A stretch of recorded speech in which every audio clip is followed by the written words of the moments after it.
Halo, assalamualaikum warahmatullahi wabarakatuh. Jumpa lagi dengan saya Nafi dan selamat datang di Sahabat Bahasa. Pada video kali ini kita akan membahas satu topik yang harus betul-betul kita perhatikan ketika kita menggunakan bahasa Indonesia secara tulisan.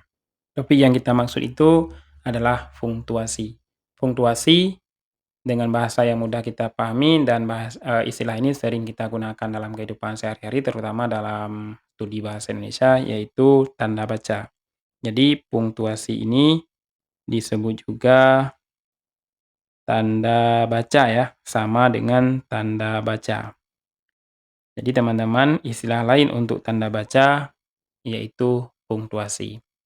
Mengingat banyaknya jenis tanda baca dalam studi bahasa Indonesia, kita fokus kepada satu topik yaitu tanda titik. Selain dari tanda titik, terdapat juga seperti tanda koma, ada juga tanda titik dua, kemudian ada juga tanda titik koma, kemudian ada garis miring, tanda tanya, tanda seru, termasuk beberapa jenis tanda lainnya seperti tanda penyingkat dan tanda apostrof dan lain-lain. Untuk tanda-tanda tersebut tidak kita bahas di video kali ini karena fokus kita kepada tanda titik.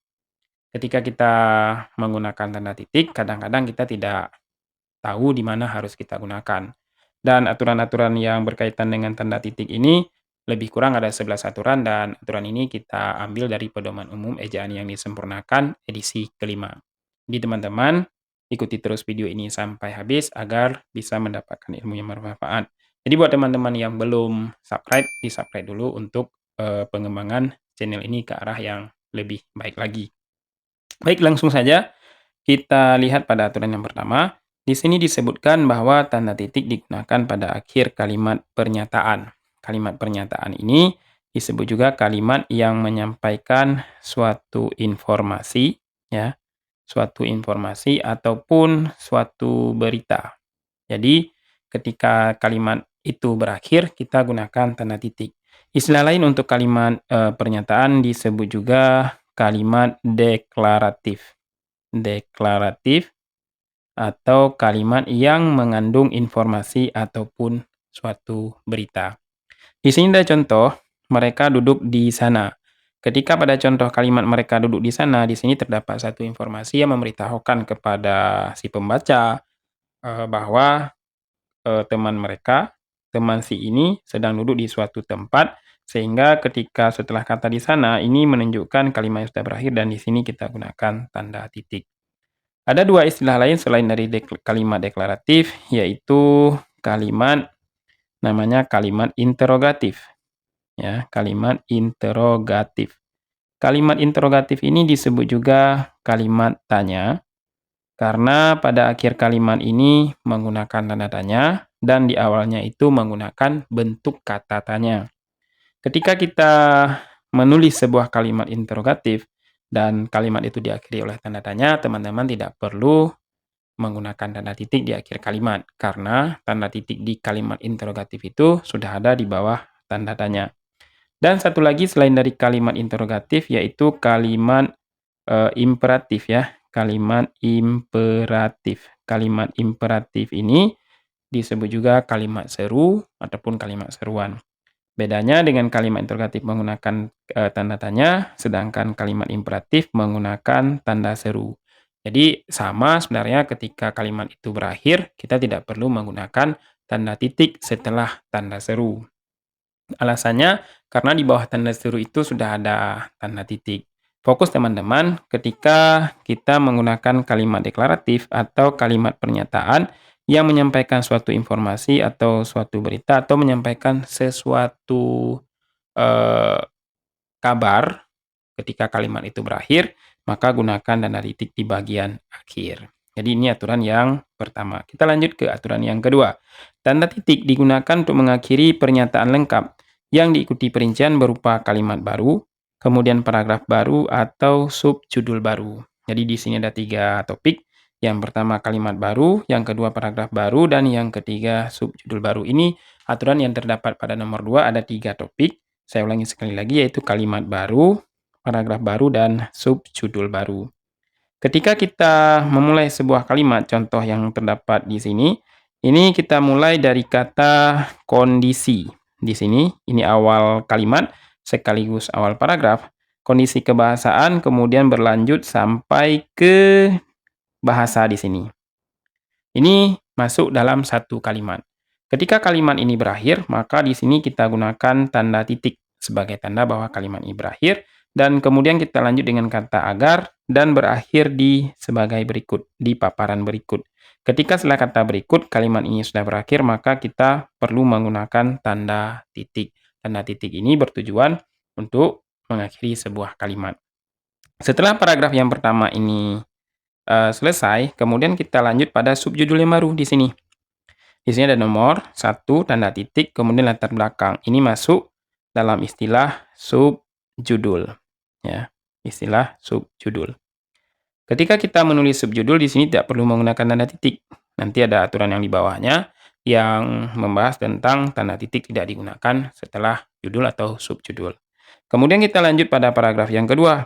Nah, ini paragraf yang kedua, yang sebelumnya di sini paragraf pertama, ya. Ini paragraf pertama, dan yang ini masuk ke paragraf yang kedua. Kita mulai dengan kata masyarakat, diawali dengan M kapital, kemudian kita berlanjut sampai habis di sini ya, teman-teman. Di Indonesia ini kalimatnya sudah berakhir sekaligus mengakhiri sebuah paragraf. Gunakan juga tanda titik. Ketika sebuah kalimat berakhir, tetap teman-teman gunakan tanda titik ya. Dan seterusnya seperti juga pada kalimat yang kedua atau paragraf yang selanjutnya, itu paragraf ketiga di subjudul yang nomor 2, kemudian begitu juga untuk subjudul nomor 3. Kemudian kita lanjut pada aturan yang ketiga. Tanda titik digunakan di belakang angka atau huruf dalam suatu daftar atau dalam suatu perincian, dalam suatu tabel, dan atau dalam suatu bagan. Di sini ada dua penomoran yang kita gunakan, yaitu nomor yang menggunakan angka seperti 1, 2, 3, 4, dan seterusnya. Kemudian penomoran yang menggunakan huruf A, kemudian B, C, D, ataupun kita menggunakan penomoran huruf kecil A, B, C, D, dan seterusnya ya teman-teman ya. Teman-teman boleh menggunakan penomoran dengan dua bentuk, yaitu penomoran menggunakan angka, kemudian penomoran yang menggunakan huruf. Kita lihat di contoh yang pertama.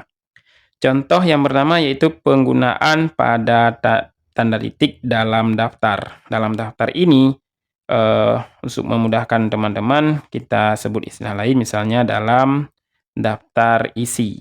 Ini yang mudah teman-teman temukan ketika teman-teman menulis atau membaca sebuah buku, itu di bagian awal ada yang namanya daftar isi, atau di dalam sebuah karya tulis ilmiah juga ada yang namanya daftar isi. Daftar isi itu kita susun menggunakan nomor. Jadi setelah nomor kita gunakan, gunakan lagi tanda titik untuk mengakhiri antara nomor dengan subjudul yang baru. Teman-teman bisa perhatikan satu contoh di sini, nomor 1, kondisi kebahasaan Indonesia. Kondisi kebahasaan di Indonesia ya. Di sini ada nomor yang menggunakan angka Romawi ya. Di sini ada yang menggunakan angka Romawi. Jadi teman-teman, angka yang pertama yang ini kita gunakan angka Arab. Kemudian satu lagi kita boleh menggunakan angka Romawi ya, 1, 2, 3, dan seterusnya. Kita boleh menggunakan angka Romawi selain dari angka Arab. Di sini nomor 1, kondisi kebahasaan di Indonesia. Di setelah nomor 1 Romawi ini terdapat tanda titik. Ini menunjukkan akhir dari angka dan harus kita gunakan supaya pembaca itu memahami, oh ini nomor ya. Kemudian di bawahnya ada penomoran menggunakan huruf, yaitu di bagian bahasa Indonesia. A yang dibuat di sini A kapital, kemudian diakhiri oleh tanda titik. Dan berlaku sama untuk nomor-nomor yang di bawah ini semuanya. Setiap ada nomor yang menggunakan angka Arab, ataupun nomor yang menggunakan angka Romawi, dan nomor yang menggunakan huruf kapital, serta nomor yang menggunakan huruf kecil, itu digunakan tanda titik untuk mengakhiri penomoran. Kemudian kita lanjut pada topik, yaitu contoh tanda titik dalam perincian ya. Contoh penggunaan tanda titik dalam perincian. Di sini ada dua bentuk perincian, misalnya ada istilah patokan umum dan ada istilah patokan khusus. Teman-teman fokusnya di penomoran ini, 1 Romawi dan 2 Romawi, ini digunakan tanda titik, yaitu untuk mengakhiri nomor ya. Kemudian di bawahnya penggunaan tanda titik dalam tabel ya. contoh penggunaan tanda titik dalam tabel. Eh, yang di atas ini, tabel 1 ini bukan di dalam tabel, tetapi judul tabel, ya, judul tabel. Untuk judul tabel yang menggunakan nomor ini, nanti ada aturan di bawahnya. Namun, sebelum itu kita juga harus berikan penjelasan. Tanda titik untuk, judul pada sebuah tabel, itu tidak perlu digunakan apabila terdiri dari satu angka. Sedangkan terdiri dari dua angka, dan dia bukan bilangan pada angka tersebut, maka gunakan satu tanda titik. Contoh di sini, ketika kita menggunakan nomor 1.1. Ini bukan tabel ke-11, beda dengan yang sebelumnya. Tapi ini tabel 1 pada bab 1. Ini bab, ya, yang ini nomor pertama, ya. Nomor pertama pada bab pertama untuk tabel. Jadi, satu tanda titik itu kita letakkan satu di bagian tengah. Bandingkan dengan yang satu lagi, misalkan di sini ada nomor 11. Nah, ini bukan bab 1, tapi tabel ke-11. Keterangannya tabel ke-11 beda dengan yang ada titiknya di tengah. Yang menjadi permasalahan penggunaan titik dalam tabel, di sini terlihat tabel. Di sini ada nomor, ya, ada nomor, kemudian ada istilah kata kerja di kolom kedua dan kolom ketiga kata benda. Khusus di nomor, ketika kita menggunakan angka ataupun huruf, akhiri dengan satu tanda titik yang ini. Dan seterusnya nanti. Misalkan ada nomor 3, nomor 4, nomor 5, dan nomor 6, dan seterusnya, itu gunakan tanda titik. Dan yang selanjutnya, contoh penggunaan tanda titik dalam bagan. Istilah lain untuk bagan bisa juga teman-teman, yaitu struktur, ya. Struktur dengan bagan itu boleh kita samakan, hanya saja istilahnya berbeda. Struktur ketika teman-teman misalnya sering membuat struktur kelas misalnya, kemudian struktur pengurus suatu organisasi misalnya, ya, ataupun ketika teman-teman membuat struktur yang lain atau bagan-bagan yang lain. Ketika dalam struktur atau bagan tersebut terdapat nomor, maka antara nomor tersebut dengan keterangan pada nomor gunakan tanda titik. Contohnya di sini bagian yang pertama alur pendaftaran, di sini tidak ada nomor nih, di sini tidak ada nomor. Kemudian setelah itu tahap pertama, registrasi akun peserta. Nomor ini boleh dibilang tahap pertama, ya. Jadi setelah kita gunakan angka, gunakan lagi tanda titik.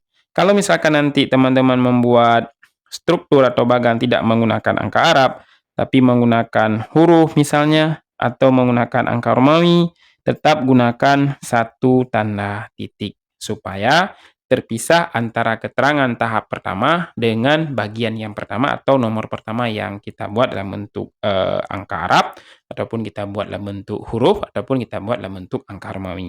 Dan seterusnya tergantung berapa kolom yang mengarah kepada struktur atau bagan. Baik teman-teman, kita lanjut ke nomor 4. Jika sebelumnya tanda titik digunakan, yaitu nomor 1, nomor 2, dan nomor 3 kita gunakan, dan yang nomor 4 ini tidak digunakan. Di sini disebutkan pada nomor 4, tanda titik tidak digunakan di belakang angka terakhir pada deret nomor dalam perincian. Nah, di sini misalnya teman-teman, ya, 1.1 latar belakang masalah. Ini tidak perlu di sini digunakan tanda titik. Kenapa? Karena satu terakhir ini masuk ke dalam subjudul. Ya, subjudul di bab pertama. Satu yang pertama mengarah kepada bab pertama, satu yang kedua ini mengarah kepada poin pertama di bab pertama atau subjudul. Jadi setelah kita gunakan titik setelah nomor pertama atau setelah angka yang pertama, angka kedua itu tidak perlu lagi digunakan tanda titik. Begitu juga untuk 1, 2. 1.2, 1.3, 1.4.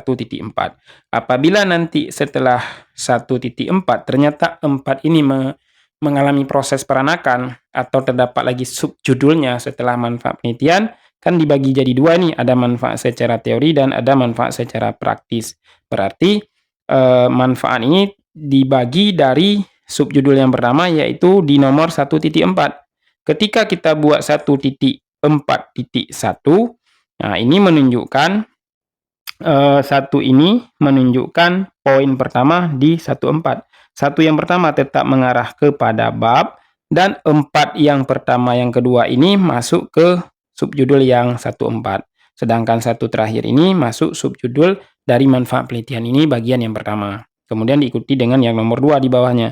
Intinya setelah angka terakhir itu tidak perlu digunakan tanda titik. Ketika teman-teman misalnya mau buat nomor 1.4.1 misalnya. Ada satu lagi rupanya. Intinya di sini setelah angka terakhir tidak perlu menggunakan tanda titik. Kemudian kita lanjut pada nomor 5. Tanda titik tidak digunakan pada angka atau huruf yang sudah bertanda kurung dalam perincian. Jika sebelumnya teman-teman menggunakan untuk penomoran menggunakan tanda titik, di sini teman-teman kadang-kala suka menggunakan tanda kurung untuk mengakhiri penomoran. Jawabannya boleh ya, ketika teman-teman boleh nggak kami menggunakan selain tanda titik yaitu tanda kurung untuk mengakhiri penomoran? Jawabannya boleh, karena ini memang telah ada dalam uraian-uraian atau aturan-aturan dalam pedoman umum ejaan yang disempurnakan. Contoh di sini, 1 gunakan tanda kurung. Ketika teman-teman menggunakan tanda kurung, itu berarti sudah mengakhiri nomor. Ketika digunakan tanda kurung, maka tidak perlu lagi menggunakan tanda titik. Apabila teman-teman menggunakan 1 kurung, lalu gunakan lagi tanda titik, ini dianggap keliru ya, atau salah. Atau bisa juga teman-teman menggunakannya 1 titik lalu tanda kurung. Titiknya itu setelah angka lalu ditutupi oleh tanda kurung. Ini juga dianggap keliru atau salah. Teman-teman jangan membiasakan yang seperti ini. Selain ini mubazir, juga keliru dalam aturan penggunaan tanda baca dalam studi bahasa Indonesia. Ya. Selanjutnya di bawahnya juga teman-teman ketika nanti ada peranakanya, tetap setelah ada tanda kurung tidak lagi menggunakan tanda titik. Ya. Kemudian kita lanjut pada nomor 6. Tanda titik tidak digunakan di belakang angka terakhir, baik 1 digit maupun lebih dalam judul tabel, judul bagan, judul grafik, atau judul gambar. Sedikit aturan nomor 6 ini sudah saya singgung di awal tadi, bahwa tanda titik itu tidak digunakan untuk mengakhiri nomor pada judul tabel, atau pada judul gambar, atau pada judul grafik, atau pada judul bagan atau struktur. Contoh di sini, tabel 1. Setelah angka 1 tidak perlu digunakan tanda titik. Misalkan teman-teman nih lagi membuat tabel ya. Teman-teman lagi membuat tabel, di sini ada nomor ya. Nomor 1 tanda titik, 2 tanda titik. Kemudian di sini ada nama siswa misalnya ya. Kemudian ada jumlah. Ini tabel ini kita harus buat keterangan. Misalnya di atas tabel 1 jumlah siswa misalnya. Jumlah siswa. Yang jadi masalahnya di sini tidak perlu menggunakan tanda titik untuk mengakhiri nomor ya. Kenapa demikian? Sesuai dengan aturan tanda titik tidak digunakan di belakang angka terakhir. Kalau misalkan ada 2 angka seperti tabel 1.1, ini juga sudah saya singgung di awal tadi. Intinya setelah angka terakhir pada nomor tabel atau nomor keterangan suatu gambar, nomor keterangan suatu grafik, atau nomor keterangan suatu bagan, itu tidak perlu menggunakan tanda titik. Kemudian kita lanjut pada nomor 7. Tanda titik digunakan. Nah, ini sudah digunakan ya teman-teman ya. Kalau yang sebelumnya itu kan tidak digunakan. Nomor 1 sampai nomor 3 itu digunakan. Kemudian nomor seterusnya nomor 4 sampai dengan nomor 6 itu tidak digunakan. Maka di nomor 7 ini digunakan. Tanda titik digunakan untuk memisahkan angka jam, angka menit, dan detik yang menunjukkan waktu atau jangka waktu. Contohnya di sini, pukul 1:35 menit, angka yang pertama jam, ya. Angka yang kedua ini menit, kemudian angka yang ketiga ini detik. Untuk memisahkan angka jam dengan menit dan detik, kita boleh menggunakan tanda titik. Selain dari tanda titik, kadang-kala kita sering menggunakan tanda titik 2. Apakah boleh? Jawabannya juga boleh, ya. Intinya, teman-teman boleh menggunakan tanda titik untuk memisahkan angka jam, angka menit, dan angka detik. Selain dari yang menunjukkan waktu, juga menunjukkan jangka waktu. Bedanya antara waktu dengan jangka waktu misalnya sekarang lagi pukul 8 pagi. Sedangkan jangka waktu kita akan belajar bahasa Indonesia dari pukul 8 pagi sampai pukul 10 nanti. Berarti di situ ada jangka waktu 2 jam. Pukul 8 sampai pukul 10. Oke, itu perbedaan antara waktu dengan jangka waktu. Kita lanjut pada nomor 8. Tanda titik digunakan untuk memisahkan bilangan ya. Tanda titik digunakan untuk memisahkan bilangan ribuan atau kelipatan yang menunjukkan jumlah. Teman-teman, ada satu istilah lagi nanti yang tidak menunjukkan jumlah. Ini yang menunjukkan jumlah. Indonesia memiliki lebih dari 13.000 pulau. Nah, untuk memberikan pemahaman kepada pembaca terkait dengan angka yang kita gunakan itu berapa, maka gunakan tanda titik. Apabila di sini tidak kita gunakan, misalnya 13.000 ini tidak kita gunakan tanda titik. Ya, 13.000. Ini contoh yang di sini, teman-teman. Pasti ini berapa sih sebenarnya? Apakah ini 1.300?